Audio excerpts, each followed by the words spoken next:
Welcome to our channel. Today we how to activate Android developer options on Samsung Galaxy. Unlock your Samsung Galaxy device. Open your Settings app. Scroll down to find About Phone. Tap on About Phone. Look for Software Information. Tap on Software Information. Find Build Number. Tap on Build Number 7 times quickly. You may be prompted to enter your device's PIN or password. After the 7th tap, you should see a message saying Developer Mode has been enabled. Go back to the main Settings menu. Scroll down and find Developer Options. Tap on Developer Options. You can toggle options like USB debugging and OEM unlocking. Explore these settings carefully as they can affect your device's performance. That's it. You've successfully activated developer options on your Samsung Galaxy. If the page does not load, refresh the browser or try again in a private or incognito window. Make sure you are using the correct email address, then retype it carefully to avoid small typos.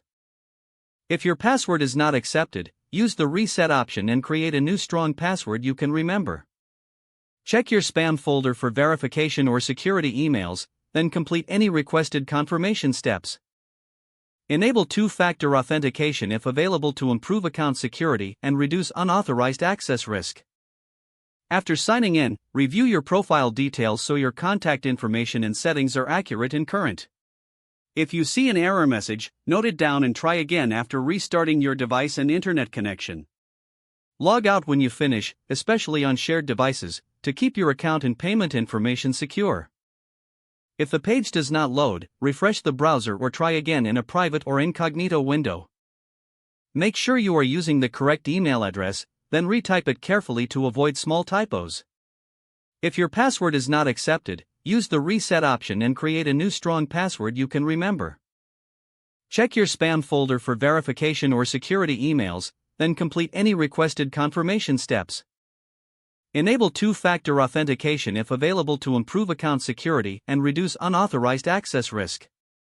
After signing in, review your profile details so your contact information and settings are accurate and current. If you see an error message, note it down and try again after restarting your device and log out when you finish, especially on shared devices, to keep your account and payment information secure. If the page does not load, refresh the browser or try again in a private or incognito window. Make sure you are using the correct email address, then retype it carefully to avoid small typos.